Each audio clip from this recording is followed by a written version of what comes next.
মাঝে মধ্যে সংসারের কাজ আর করতে মনেই চায় না, শুধু মন চায় যদি একটু রেস্ট করতে পারতাম, শুয়ে বসে থাকতে পারতাম, তাহলে কতই না ভালো হতো। সেটা কি আর জীবনেও সম্ভব? কখনোই সম্ভব না। নিজের সংসার বলে কথা, নিজেকেই তো কাজ করতে হবে। আপনারা একদিন অসুস্থ হয়ে পড়ে দেখবেন নিজের কাজগুলা কেউ করে দিবে না, নিজেকেই করতে হবে। তো হ্যালো এভরিওয়ান, আসসালামু আলাইকুম। কেমন আছেন সবাই? আশা করছি ভালো। প্রতিদিনের মতো একটা ডেইলি ব্লগ নিয়ে আপনাদের সাথে হাজির হয়ে গেলাম আমি ঢাকা সাভার থেকে। আপনারা কোথা থেকে অবশ্যই কমেন্ট করে জানাবেন। আমার এই ভিডিওটা আপনাদের যদি কোনো অংশ কোনো জায়গায় ভালো লাগে, অবশ্যই একটু ভালোবাসা দিয়ে পাশে থাকবেন। মেয়ে হয়ে জন্মেছি, পরের ঘরে এসেছি, সংসারের কাজ তো নিজেকেই করতে হবে, তাই না? প্রথমে আমি আমার মেয়ের রুমের ঘরের চাদরটা একটু ওঠাই নিয়ে আবার একটা চাদর বিছাই দিলাম। আমার মনে হয় যে প্রতিটা মেয়েরই একটা স্বপ্ন থাকে, নিজের একটা সংসার হবে, নিজের একটা ছোট্ট পরিবার থাকবে। আলহামদুলিল্লাহ, আপনাদের দোয়া ভালোবাসা, আমারও একটা ছোট্ট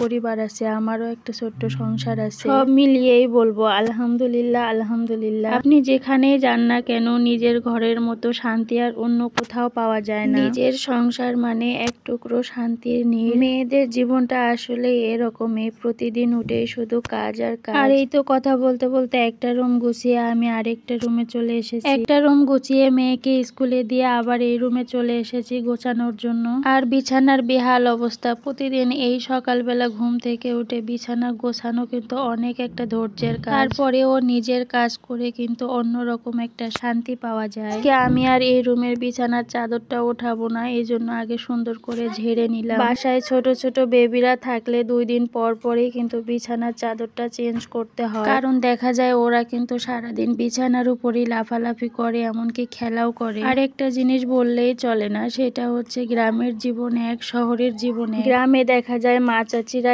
একবার রুম গোছায় আর সারাদিন কোনো রুমের কাজ করা লাগে না। আর শহরে কিন্তু কতবার যে এই রুমটা গোছানো পড়ে তা একদম বলার মতো না।